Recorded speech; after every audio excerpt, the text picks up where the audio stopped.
하나님 말씀 창세기 37장 25절로 36절입니다. 25절. 그들이 앉아 음식을 먹다가 눈을 들어 본즉 한 무리의 이스마엘 사람들이 길르앗에서 오는데 그 낙타들의 향품과 유향과 모략을 싣고 애굽으로 내려가는지라. 유다가 자기 형제에게 이르되 우리가 우리 동생을 죽이고 그 피를 덮어둔들 무엇이 유익할까? 자, 그를 이스마엘 사람들에게 팔고 그에게 우리 손을 대지 말자. 그는 우리의 동생이요 우리의 혈육이니라 하며 그 형제들이 청종하였더라. 그때에 미디안 사람 상인들이 지나가고 있는지라. 형들이 요셉을 구덩이에서 끌어올리고 은 20에크를 이스마엘 사람들에게 팔매 그 상인들이 요셉을 데리고 애굽으로 갔더라. 29절. 루벤이 돌아와 구덩이에 이르러 본즉 거기 요셉이 없는지라. 옷을 찢고 아우들에게로 되돌아와서 이르되 아이가 없도다. 나는 어디로 갈까? 그들이 요셉의 옷을 가져다가 순념소를 죽여 그 옷을 피에 적시고 그의 채색 옷을 보내어 그 아버지에게로 가지고 가서 이르기를 우리가 이것을 발견하였으니 아버지 아들의 옷인가 보소서 하며 아버지가 그것을 알아보고 이르되 내 아들의 옷이라. 악한 짐승이 그를 잡아먹었도다.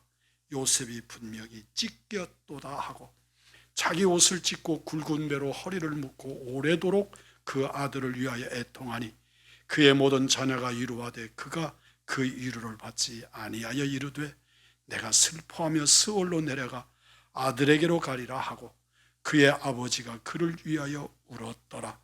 그 미디안 사람들은 그를 애굽에서 바로의 신하 친위 대장 보디발에게 팔았더라. 아멘. 루벤이 죽이자고 하는 요셉을 살려서 마른 구덩이에 넣었습니다. 이때 이스마엘 후손들 중에서 먼 거리를 장사하는 상인들 무리가 그 앞을 지나갑니다. 이들이 애굽으로 가고 있었다고 성경은 기록합니다. 유다가 나서서 요셉을 죽이지 말고 저들에게 팔자고 말합니다. 그러면서 성경에 비로소 이 요셉 사건 속에 나타나는 비로소 요셉을 동생이라 혈육이라고 말합니다. 이제 비로소 그들이 요셉이 동생인 것을 그리고 혈육인 것을 나누게 되는 거죠. 그러므로 죽일 수 없다. 죽이지 말자 하고 그들을 설득했습니다. 요셉은 이스마엘 사람들이 다가올 때 다시 위기를 맞이하지만 유다의 리더십으로 죽이지 않고 애굽의 종으로 팔려갑니다. 은 20은 고대 중동 사유에서 5살에서 20세 사이의 남자 노예를 살 수 있는 값이었습니다.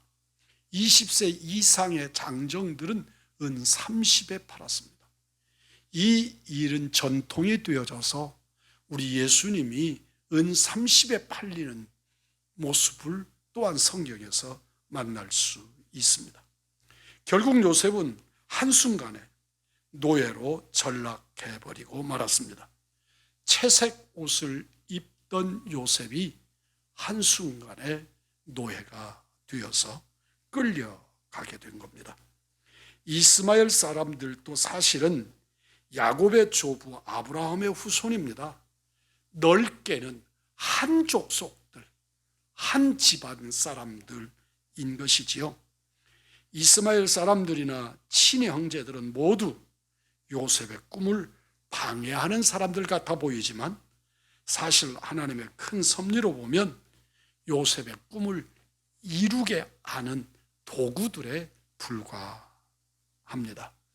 오늘날 우리들이 선한 일로 하나님의 뜻을 이루는 도구가 되어야지 악한 과정으로 쓰임받는 이런 일이 일어나서는 안 됩니다. 우리 인류 구원에 있어서 우리 예수님이 십자가에 달려 돌아가셔서 나의 구주가 되십니다. 그런데 그 과정에는 가룟 유다라고 하는 사람이 예수님을 은30에 파는 과정이 나옵니다. 오늘 본문의 형들처럼 말입니다. 그리고 가룟 유다는 그 돈을 써보지도 못하고 제사장들에게 되돌려 주려고 했지만 되돌려지지도 아니하고 그는 나무에 목을 메고 자살하게 되지 않습니까?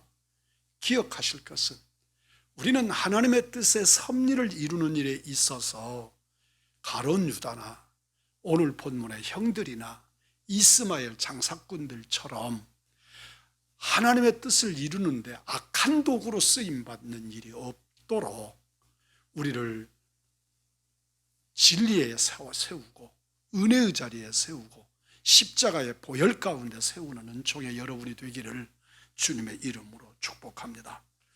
29절 이하의 말씀을 보면 아들들에게 거듭거듭 속고 있는 야곱을 발견합니다.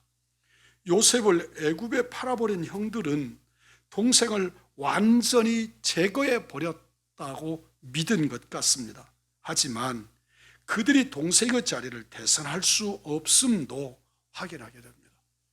왜냐하면 아들들이 12이나 되는데 그 중에 요셉 하나 없어지면 11인데 그 자리가 형제들이 더 아버지를 섬기면 되지 그렇게 생각할는지 모릅니다.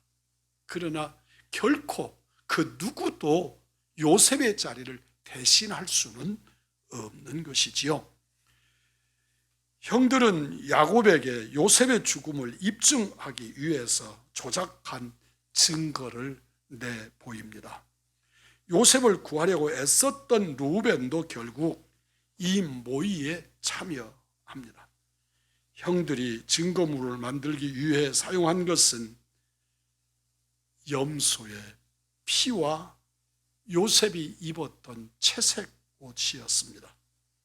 이것은 과거 야곱이 이삭을 속이기 위해서 형이 입었던 것들, 또 형의 태도, 그런 것들을 사용했던 것 같이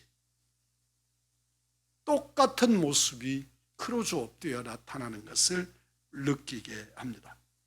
야곱은 아버지를 속인 죄값을 아들들로 인해 아주 처절하게 치르고 있는 모습을 봅니다. 요셉이 죽었다고 믿은 야곱은 오랫동안 애통해하며 절망합니다.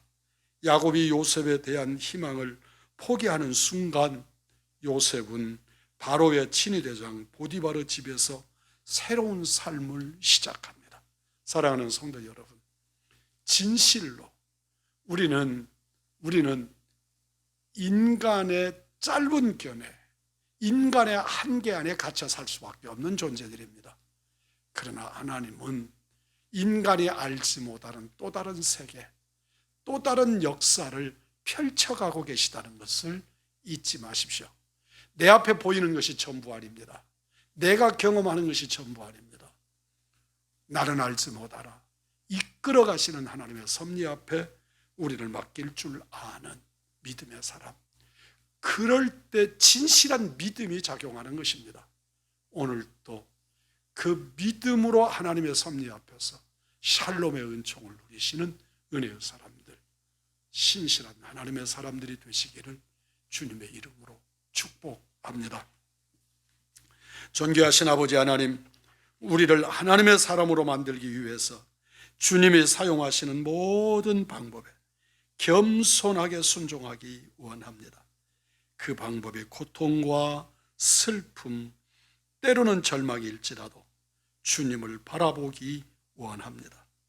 결국에는 우리를 새롭게 소생시키실 신실하신 참 좋으신 주님을 찬양하게 될 줄 믿고 그 하나님의 역사를 영광으로 올려드릴 수 있게 될 줄 믿습니다. 눈으로 보는 것을 전부라고 여기지 말게 하시고 말씀에 붙들린 바 된 우리들에게 하옵소서. 우리 구주 예수 그리스도의 이름 받들어 진실로 간절히 기도 올리옵나이다. 아멘.